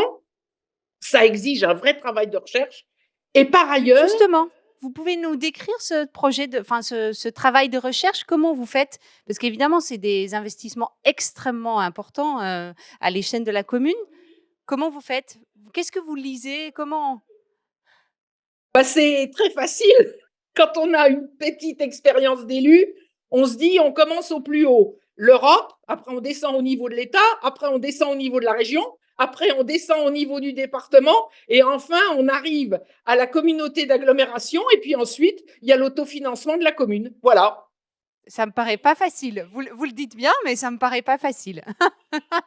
Donc l'Europe m'a été intéressante dans ce projet parce que au niveau de la Banque des territoires, il y avait à un moment donné des prêts spéciaux pour l'éducation qui étaient financés par l'Europe, dont nous avons bénéficié. Donc, c'était des prêts à taux préférentiel sur une durée de 25 ans, à peu près la durée que l'on examine pour un bâtiment de cet ordre-là. Et donc, j'ai eu un édu-prêt de l'Europe. Voilà. Pour une partie. Oui. Excusez-moi, sur le volet technique, comment vous faites? Ça, c'est le volet financier? C'est simple, c'est très très simple. On considère que nous sommes des élus, absolument pas spécialistes, mais des généralistes des besoins de la collectivité, donc on n'y connaît strictement rien. Donc l'essentiel consiste à s'entourer des bonnes personnes. Donc on a déjà pris un programmiste, ça c'est la première chose. Avec le programmiste, nous avons demandé un état des lieux du bâtiment que nous avions, quelles étaient ses forces, quelles étaient ses faiblesses. Il faut dire qu'on fait l'entretien de manière régulière. Hein. On passe tout en revue tous les ans. Donc, on savait où on en était. Donc, il a fait l'examen du bâtiment. Vous êtes parfaite. On vient d'en parler. Comment? On vient de parler de l'importance de l'entretien. Donc, si vous le faites déjà, je vous félicite. Ah ben, on avait refait la toiture en ardoise de ce bâtiment et on avait en même temps fait l'isolation adéquate, hein, parce que évidemment, il faut s'occuper de la couverture, mais il faut s'occuper aussi du confort à l'intérieur, confort d'hiver et confort d'été. Donc ça avait été fait il y a à peu près 5 ou 6 ans. Et puis après, donc avec le programmiste, on a regardé quels étaient nos besoins. C'est-à-dire que nous nous sommes fiés au développement de notre territoire, quels étaient nos besoins, quelles étaient les prévisions en matière de population scolaire, etc., comment il fallait que nous fassions. Et une fois que le programme a été déterminé, on s'est tourné on a fait un concours d'architecture, donc il y a eu à peu près une dizaine de candidats, et on avait évidemment un jury qui a déterminé les choses. Donc, en fonction des réponses, on voit sourdre peut-être des aspects auxquels on n'avait pas pensé, qu'on n'avait pas imaginé. Parce qu'il faut dire que quand même, comme on était à cheval entre la RT 2012, qui a duré plus longtemps que 2012, et la RT 2020, on s'était dit comment on va procéder. Alors, on s'est dit, on va prendre la RT 2012 avec des performances améliorées de 30%. Et chaque fois qu'on pourra avoir des matériaux biosourcés, on les prendra. Voilà. C'était à peu près ça nos objectifs, en se disant qu'il fallait réfléchir confort d'été, confort d'hiver, il fallait réfléchir à la manière dont les enfants allaient vivre l'école. Il y avait à la fois Bien la sûr. vie à l'intérieur de l'école, mais la vie en dehors. Donc, est-ce qu'il y On, avait... on va y revenir. On va y revenir. Ne dites pas tout de suite. Merci beaucoup. Je vais présenter notre autre intervenant, Locini Sangari. Restez avec nous. Hein. Directeur général Habitat Sud-Atlantique, l'Office public comme Bruno Marin l'a rappelé, l'Office public de l'habitat de la communauté d'agglomération Pays Basque. Donc, vous nous venez de Bayonne. Est-ce que vous pouvez présenter brièvement votre organisme avec quelques chiffres peut-être? Ravi d'être là, parce que grâce à cette sollicitation, j'ai fait la connaissance de l'AFCAB. Donc voilà. C'est à cela que ça sert. Voilà, ça également. sert à cela, et j'en ai parlé autour de moi. Et c'est vrai que je ne sais pas si c'est notre éloignement de la région parisienne qui fait que l'AFCAB, malheureusement, par chez nous, n'est pas très, très connu. Donc voilà, donc c'est une excellente chose. Ça va changer. Ça va changer, je n'ai pas de doute. Donc Habitat Sud-Atlantique est l'opérateur de l'habitat de la communauté d'agglomération Pays Basque. Avec un champ d'intervention à la fois sur 158 communes. 158 communes, tout à fait. Donc on est sur une agglomération XXL, je crois que c'est la plus importante de France. Je vous le confirme. En nombre de communes, donc 158 communes. Et Habitat Sud-Atlantique a effectivement depuis très longtemps une particularité, c'est qu'il intervient, l'organisme intervient également dans le sud des Landes, donc sur 2 communautés de communes qui sont le Seignax et Marais-Nador-Côte-Sud, donc Cabreton, Seignos, Hossegor, pour ceux qui connaissent. Donc voilà, donc nous gérons à peu près 9000 logements sur l'ensemble de ces territoires-là. Opérateur global de l'habitat, donc aménageur, constructeur, bailleurs, bien entendu, c'est aussi historiquement notre cœur d'activité. Pour revenir à l'âge tout à l'heure, donc nous sommes un organisme centenaire. Voilà. Ah, vous faites mieux que... Organisme centenaire, donc avec une production dans le cadre de notre plan stratégique du patrimoine d'à peu près 500 logements, aussi bien en locatif qu'en accession. Et nous sommes également agréés OFS, donc Office foncier solidaire. Parce qu'aujourd'hui, sur le territoire Pays Basque, nous ne faisons que du bail réel solidaire, compte tenu de la situation. J'entends bien, on va y revenir. Je me permets de revenir sur ma question initiale. Quand on construit comme vous des logements sociaux, faut-il choisir entre qualité et quantité ou on ne choisit pas? Comment on choisit? Vous avez dit 500 logements, est-ce que... Ah, la question est compliquée. Non, la question, elle est à la fois compliquée, oui et non. Alors, je dirais qu'aujourd'hui, le défi, enfin, les 2 défis des organismes de logement social, c'est tout d'abord de produire, de proposer une offre abordable pour pour le territoire, hein, permettre au plus grand nombre de pouvoir se loger. Et l'autre jambe, Peut-être juste rappeler 80%, vous m'avez dit quand on a préparé. À peu près entre 70 et 80% de la population aujourd'hui peuvent prétendre à un logement social. Contrairement aux idées reçues, peut-être. Contrairement aux idées reçues, parce que les plafonds, notamment en accession sociale, sont très, très, très élevés. Et l'autre jambe, donc le second défi, ça a été dit, ça a été abordé, c'est de répondre aux enjeux environnementaux. Voilà. Donc répondre aux enjeux environnementaux, comme tout le monde, effectivement, essayer de construire qualité, sobriété, durabilité, on en a parlé. Donc tous ces deux éléments combinés font que les choses ne sont pas forcément toujours évidentes. Mais on reviendra là-dessus tout à l'heure, parce que nous, en faisant de l'aménagement, en étant un outil politique, donc on remettra effectivement le rôle des élus au centre du village, on arrive malgré tout, parce qu'il y a cette approche bienveillante des élus, donc sur des fonciers publics, de produire, de faire de la qualité en sortant des projets d'aménagement d'à peu près 300-400 logements. Donc ça, c'est une réalité aujourd'hui.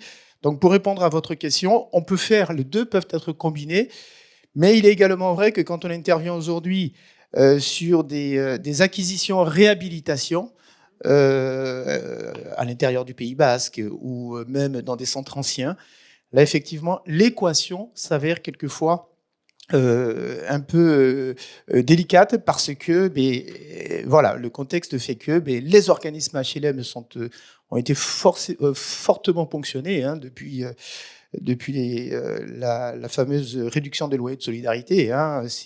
Ça remonte déjà à 2018-2019 et que le taux du livret A qui a également augmenté. Aujourd'hui, certains organismes sont dans le dur, mais je dirais que nous, pour ce qui nous concerne au Pays Basque, l'enjeu économique est important, mais on a véritablement un sujet qui est celui de loger aujourd'hui les travailleurs, les familles, les étudiants. On a un vrai sujet sur ce territoire-là. Donc on joue sur toute la chaîne pour que tout le monde s'y retrouve. Il faut que chacun fasse un effort, à la fois ceux qui ont les terrains, ceux qui construisent. C'est ça le... Aujourd'hui, on n'a pas le choix. Solution. À savoir, là, on a sorti un projet, pour prendre un exemple, dans un village du Pays Basque, Villefranche. On a sorti un projet où on a pu vendre des appartements en accession sociale de type 3 à 180 000 euros et pour des types 3 et 220 000 euros pour des types 4. Mais la commune a dû faire un effort parce que c'était un foncier communal. Le département est intervenu, l'État est intervenu à travers les fonds friches et bien entendu, l'agglomération Pays Basque qui a également fait un effort. Donc voilà, ce qui permet de sortir un projet de très grande qualité et à un coût maîtrisé et permettant de loger ceux qui sont sur le territoire. Parce que l'une de nos problématiques au Pays Basque, c'est qu'effectivement, on a un coût de l'immobilier qui est complètement déconnecté avec le revenu des ménages. Donc voilà, on en parlera peut-être tout à l'heure sur la question du zonage. Mais il est vrai effectivement que quelquefois, nous avons des décisions à l'échelle nationale qui ne sont pas forcément adaptées sur le terrain, et ce qui rend encore plus compliqué les choses. Eric, je me permets de vous passer la parole sur deux éléments. Vous avez des adhérents dans les deux départements d'ailleurs? Parce que le CENI oui, tout à fait. Les connaît peut-être, en fait. Alors, en fait, on a un maillage territorial côté armaturier qui est relativement important, puisqu'on a un peu plus de 100 armaturiers certifiés aujourd'hui. Alors, je peux donner les noms. Dans le 64, à Sercasté, on a Aquitaine SAS, pardon. Et on a également Pyrénées Armature qui est situé, alors je suis désolé si je le prononce mal, Artix. Oui. Oui, ok, parfait. Et dans le... Oui, c'est pareil, le CENI quand même. désolé pour les Basques. Dans le 51, effectivement, on a un site certifié à Cormicy qui est Capremib, qui fait de la préfa béton notamment, plus un site de Pro Armature qui est vers 3 dans l'Aube, donc un petit peu plus bas, mais en tout cas, on a un maillage territorial très fort, sachant que, pour information, sur le site de l'AFCAB, on dispose d'une carte interactive qui vous permet de retrouver très facilement des armaturiers, des poseurs, des aciéristes situés près de chez vous. Je dirais, voilà, c'est clair que ce maillage territorial, il est primordial parce qu'on sait que les collectivités locales, au-delà de la qualité du produit, elle a aussi un rôle, social, qui est de faire travailler les entreprises qui sont situées près de chez eux. Magnifique pont. Merci beaucoup, Eric. Est-ce que, justement, Martine, je vais vous poser la même question. Vous avez sélectionné uniquement des entreprises locales ou vous êtes allé chercher un peu plus loin? les marchés ont été signés après appel d'offres, hein.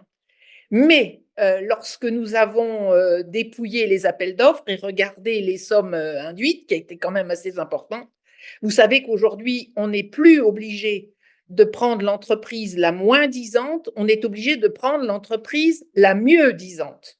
Ça veut dire qu'il rentre dans les considérations, non pas seulement les sommes en numéraire, mais également certains avantages qu'on peut trouver à une entreprise pourvu que nous légitimions notre choix. C'est-à-dire qu'on est allé vers des entreprises qui étaient des entreprises proches de chez nous, le plus souvent, chaque fois que c'était possible. Il ne fallait pas que ce soit délirant non plus d'un point de vue. Donc, c'est un critère de nombre de kilomètres dans le même… On se dit, oui, exactement, parce qu'on se dit que s'il y a de l'entretien à faire, s'il y a des réparations à faire, nous aurons toujours un interlocuteur de proximité qui sera toujours plus avantageux que d'avoir choisi uniquement le volet financier et de se retrouver avec une entreprise qui est à 150 km et qui ne se déplacera pas pour faire une réparation qui pourrait avoir une petite importance financière, mais une extrêmement grande incidence sur le fonctionnement du bâtiment.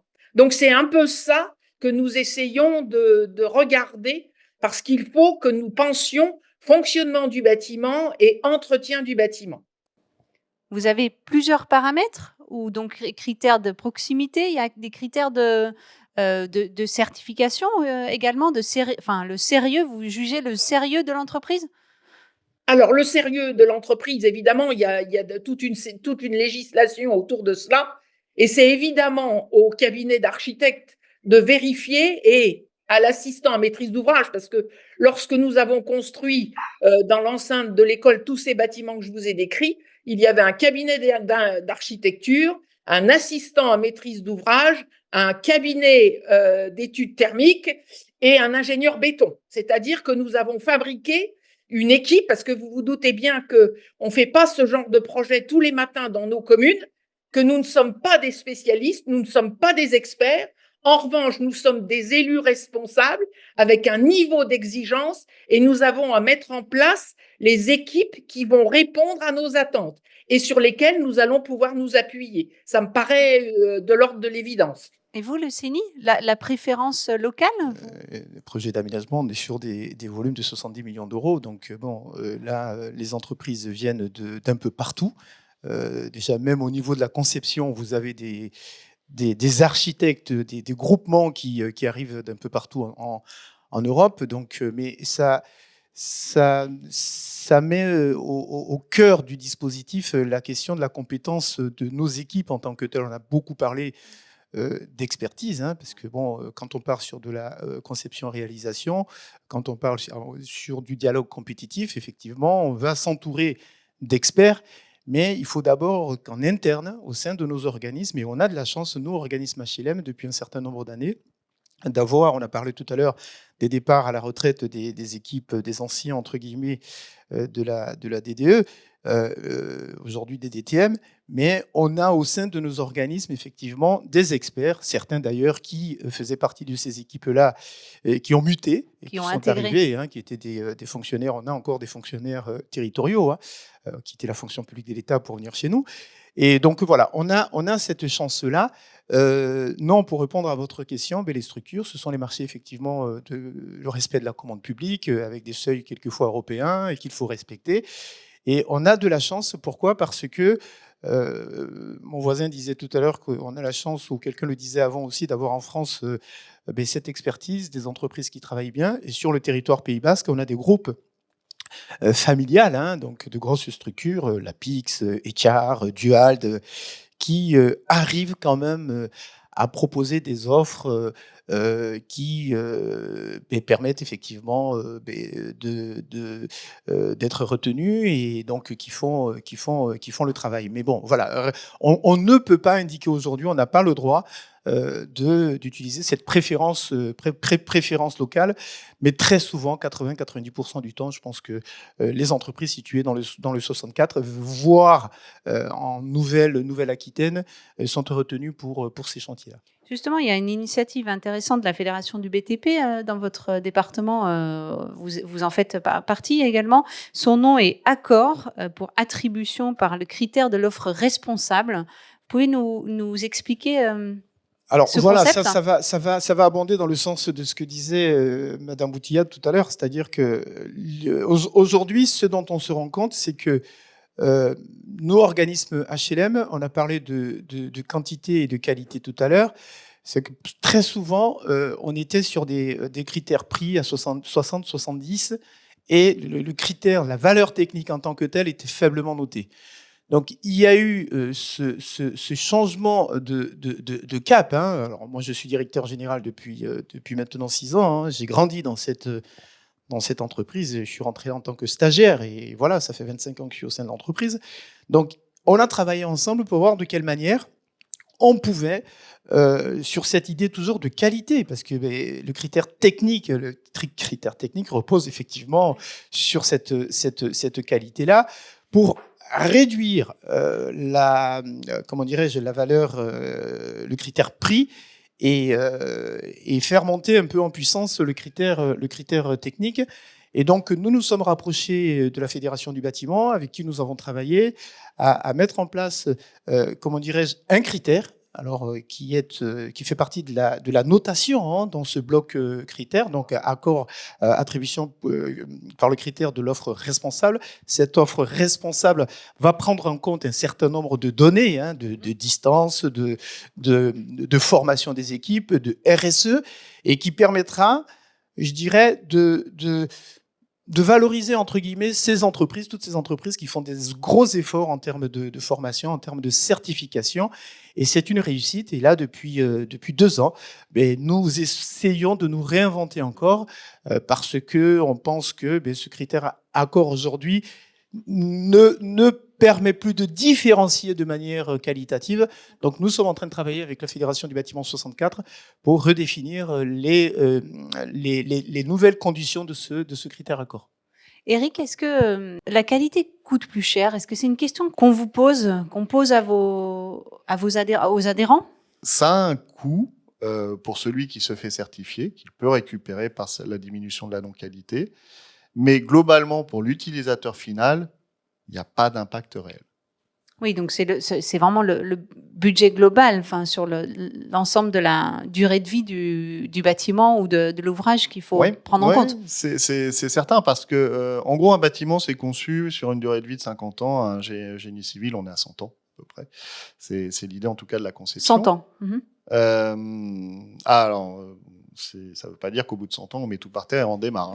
C'est pas du tout ça.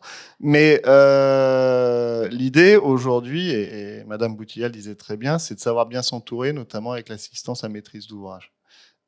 C'est elle qui a un rôle de prescription aujourd'hui, dans la prescription des produits, dans la prescription des entreprises qui interviennent. Évidemment, en fonction de la taille de la structure, il est évident qu'on ne fait pas appel au même genre d'entreprise, mais on peut mettre des critères. Et ces critères-là, surtout avec la RE 2020 qui est présente et l'éco-conception, il va y avoir quand même des changements assez drastiques, notamment côté béton armé, puisqu'on va avoir des ciments qui vont être sans clinker, dont le comportement est très différent des ciments actuels. On a eu des surprises sur certains essais. Donc, dans la conception bâtimentaire, il va y avoir tous ces éléments à prendre en compte, et c'est clair que l'assistance à maîtrise d'ouvrage va avoir un impact très très important, y compris sur la durabilité. Mais la mise en œuvre, par contre, du produit restera toujours primordiale, ça c'est clair. Martine, je reviens vers vous. Il y a un projet très important également dans votre agglomération qui est le réaménagement de la gare d'Épernay. Il me semble qu'elle vient de commencer, qui va être un pôle d'échange multimodal, et c'est un chantier qui va durer 2 ans, à ce que j'ai lu, mais vous allez nous raconter, nous donner peut-être un peu plus de détails. Comment vous faites sur un projet d'infrastructure de cette taille? Il faut que je sois bien précise. C'est un petit peu compliqué d'un point de vue administratif. Je vous explique. Les transports relèvent de ma communauté d'agglomération, et l'aménagement du quartier de la gare où se trouve le pôle multimodal relève de la ville d'Épernay en soi. Donc, il y a une passerelle à faire. Et la passerelle, c'est Rudy Ricciotti, que vous devez connaître, qui a été le vainqueur de l'appel d'offres de la construction de passerelles. Alors ça relève de la ville d'Épernay. En revanche, au pied de la passerelle, d'un côté, va se trouver le pôle multimodal qui relève de l'agglo. Voilà ce que je peux essayer de dire. Donc la technicité, c'est d'abord d'organiser le rôle, enfin de prévoir le rôle de chacun, en réalité. Exactement. Et ensuite de cela, eh bien évidemment, on se retrouve dans un contexte à peu près analogue de se dire, nous savons ce que nous voulons faire pour notre devenir, pour notre développement. À nous de nous entourer des bonnes personnes dans le respect de la commande publique pour trouver la réponse à l'attente. Voilà. On viendra voir, Martine. Préparez-vous, on va tous venir. Laucini, je me permets de revenir un peu sur le titre même de la table ronde. Quel levier actionner pour améliorer encore la qualité et la durabilité des constructions? Qu'est-ce qu'il faudrait faire différemment, mieux? Quels sont vos soucis principaux?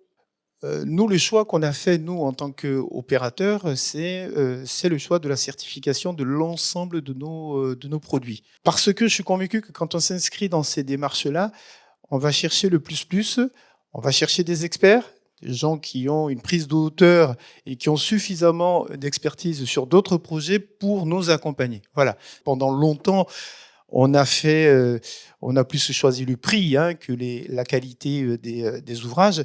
Mais aujourd'hui, le coût d'exploitation en tant que tel, post-construction, je pense que si on devait s'y attarder, ça coûte beaucoup. Voilà. Donc, ce qu'on ne paye pas aujourd'hui, on le paiera dans quelques années. Voilà. Est-ce que c'est encore plus important puisque justement vous travaillez quotidiennement évidemment avec les décideurs politiques locaux? Est-ce que ce souci la vision de long terme est plus... Enfin, qu'est-ce que ça change? Est-ce qu'il y a des choses que vous faites différemment que si vous étiez dans une entreprise privée? Le niveau d'exigence aujourd'hui des élus, et on en a parlé tout à l'heure, moi je suis agréablement surpris. Alors, on le voit particulièrement, et mon organisme est très souvent sur des projets d'aménagement. On a un certain nombre de projets d'aménagement, on porte aujourd'hui pour 40 millions d'euros de foncier, donc on est un organisme qui est très dynamique. Et c'est vrai que dans la construction des projets, pourquoi ces opérations d'aménagement sur foncier public? Parce que les élus veulent participer en tant que tels. Aujourd'hui, on a une acceptabilité citoyenne qui est de plus en plus limite, donc se replie sur soi, les gens ne veulent plus de construction autour de chez eux. Ce sont les élus aujourd'hui qui portent les projets en tant que tels, donc les projets de logement notamment. Donc ils ont besoin de cette maîtrise en termes de temporalité, mais également en termes de construction. Je parlais tout à l'heure d'un projet, le Prissé à Bayonne, 350 logements. Donc, et plus, c'est moins, mais toute la démarche a été construite avec les élus. Ça nous a pris énormément de temps. Donc voilà, donc il y a une exigence sur ces fonciers-là qui fait que ce soit les élus ou nous-mêmes, nous parlons à peu près le même langage. Donc voilà, on est entouré d'experts, on est entouré de certificateurs et autres pour arriver à concevoir un projet et qui puisse permettre ensuite de rentrer dans la phase 2. La phase 2, c'est la phase, je dirais, concertation avec les habitants pour gommer, je dirais, cette peur de voir, cette peur d'être envahi, entre guillemets, par d'autres habitants. Voilà, donc ça, c'est primordial. Et partout où nous avons produit sur la base d'aménagement public avec les élus, que ça a été construit, qu'on a été voir les habitants et que les choses ont été expliquées, on n'a pas de recours.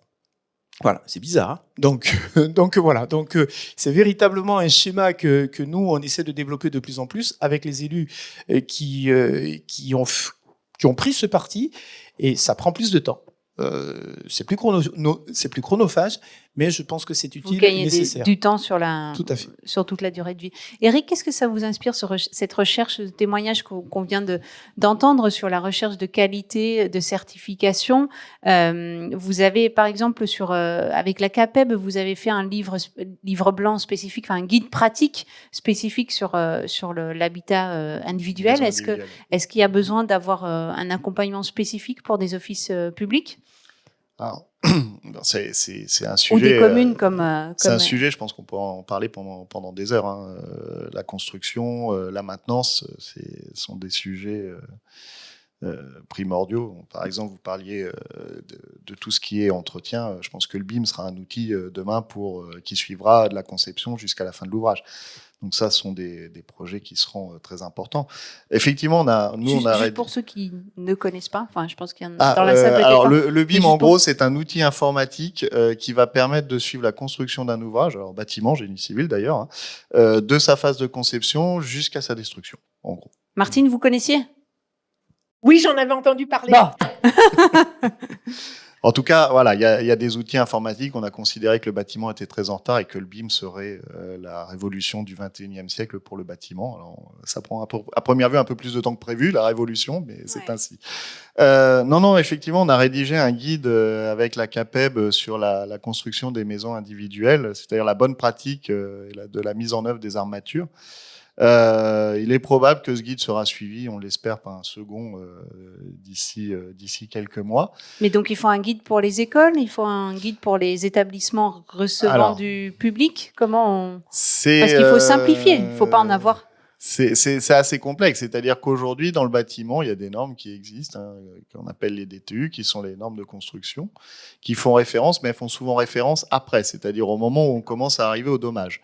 Donc, c'est souvent un petit peu tard. C'est-à-dire c'est un guide de bonne mise en œuvre, de bonne pratique, mais qui n'est pas d'application obligatoire au moment où on va démarrer un projet. Alors, la majorité des entreprises s'y tiennent, heureusement. Mais en tout cas, c'est le guide de référence des assureurs. Donc, ça veut dire que quand on commence à être au niveau de l'assureur, c'est souvent déjà un peu trop tard, hein. Mais on dit pourtant, il vaut mieux prévenir que guérir. Oui, d'où la nécessité effectivement de cette AMOA, d'avoir des entreprises sérieuses et puis d'avoir les contrôles en place, c'est-à-dire utiliser des produits certifiés. Par exemple, si je prends, imaginons, un lotisseur qui veut construire un lotissement de maisons individuelles, il y a une réglementation parasismique qui a évolué dernièrement. Le fait de prendre des armatures certifiées NF Catalogue garantit que les armatures sont conformes, que le catalogue a été vérifié par un bureau de contrôle.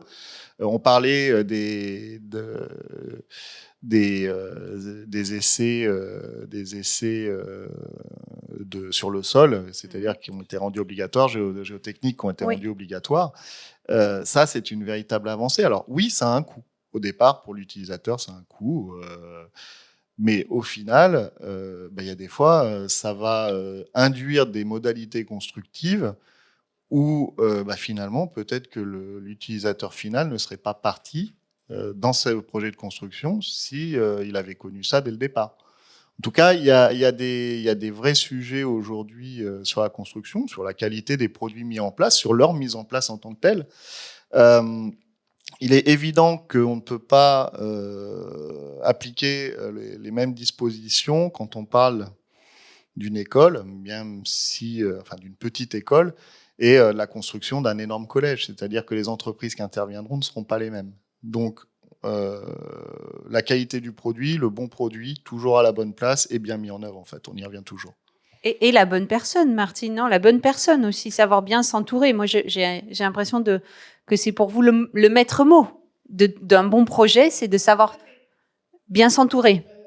Oui, dans la mesure où nous n'avons pas des projets de construction tous les ans dans des communes de taille petite, parce que je me sens un peu Tom Pouce au milieu de vous, il est évident qu'il faut conduire la réflexion de la manière la plus réfléchie possible, avec le cas échéant quelqu'un qui peut nous aider à cette réflexion. Parce qu'il faut dire que, par exemple, avant que nous ayons eu le programmiste sur notre projet, nous avions consulté une architecte qui est une architecte de la communauté d'agglo qui normalement travaille uniquement pour le bâtimentaire de l'agglo. Nous lui avions demandé de venir nous aider pour une demi-journée à faire une espèce de de prédessin des choses, c'est-à-dire de nous avertir de tout ce que nous devions regarder, de tout ce à quoi nous devions penser, de tout ce que nous devions envisager, c'est-à-dire que c'était préparer le cerveau des élus à la bonne réflexion avant de se lancer dans quoi que ce soit. C'est-à-dire que la réflexion et le travail de concours d'architecte, de sélection du cabinet d'architecture, ça a pratiquement pris 2 ans.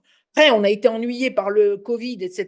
Ça, c'est une autre affaire, mais on s'est donné le temps de la bonne réflexion. On a eu le sentiment, quand on a eu un cahier des charges rédigé, que quelque part, les choses étaient mûres et que nous n'avions le moins possible oublié de choses.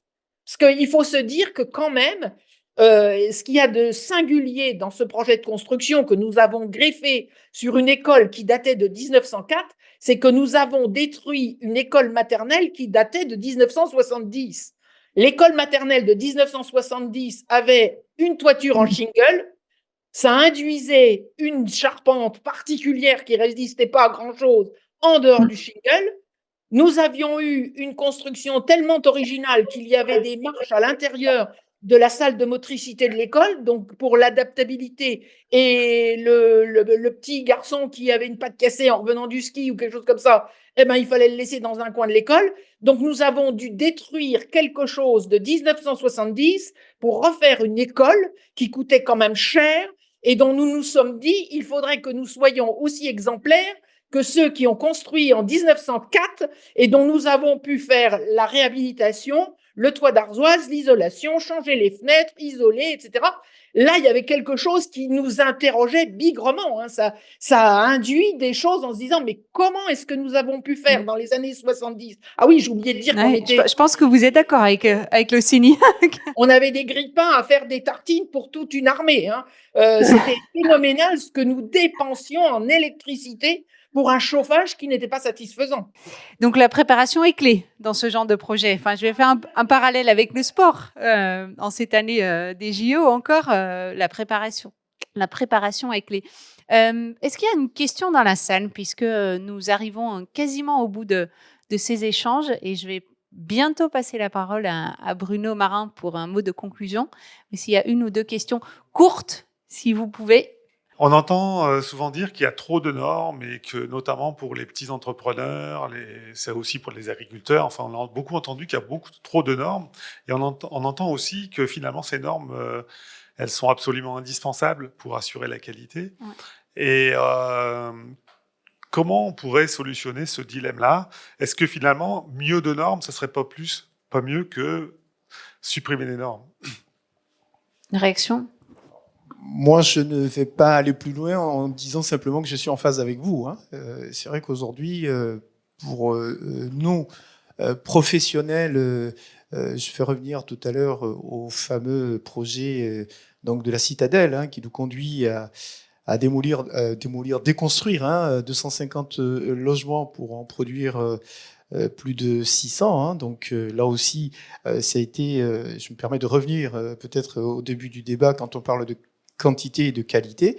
Donc on était sur 250 logements monoproduits, uniquement du locatif.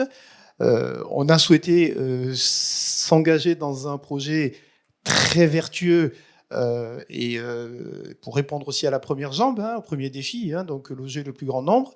Donc la commune de Bayonne a accepté effectivement d'ouvrir, de faire de la mixité. Donc on introduit du libre.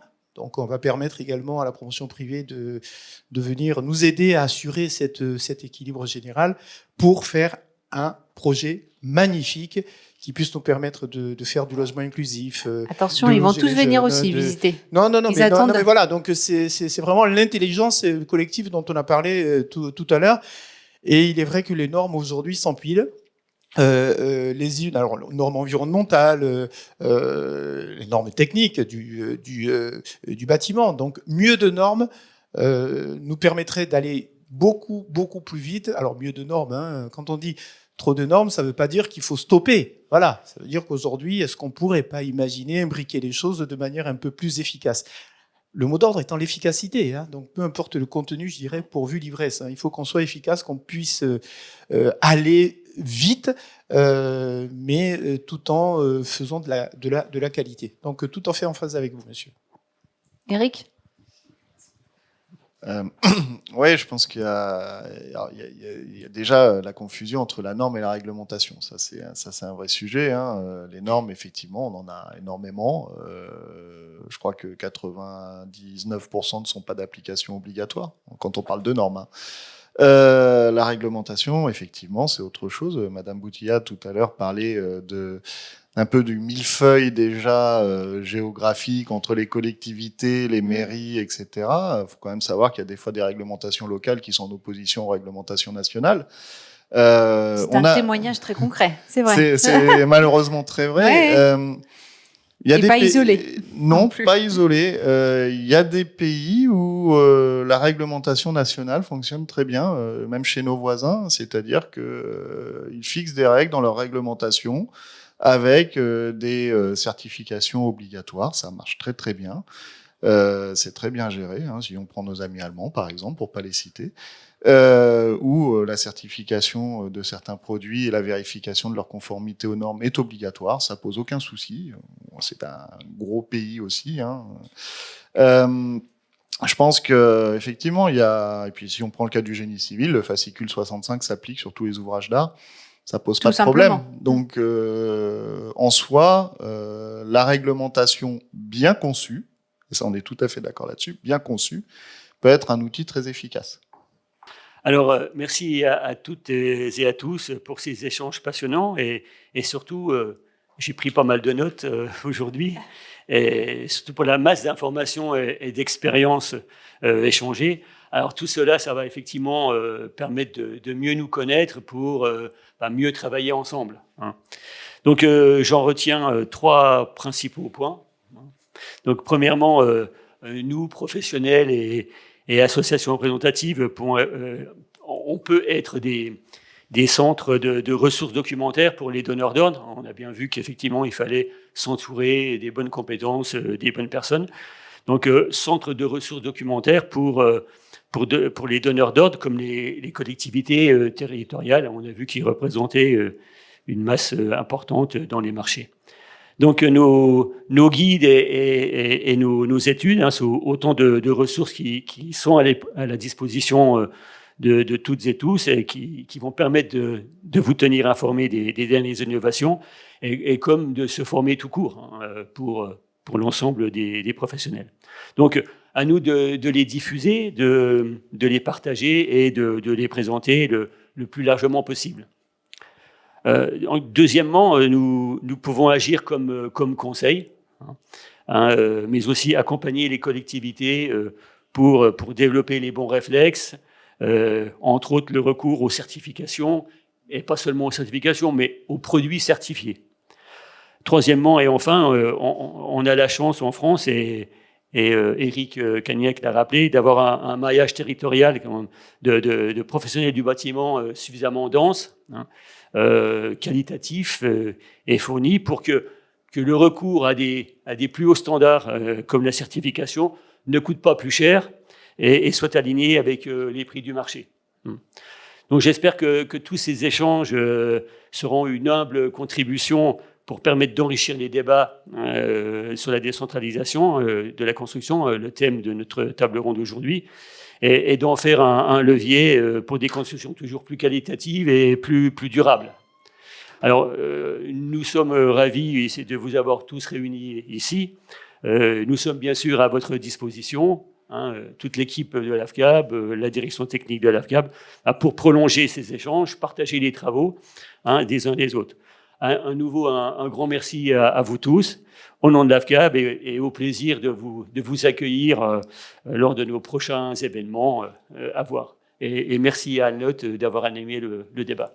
Merci à tous. Bonne journée.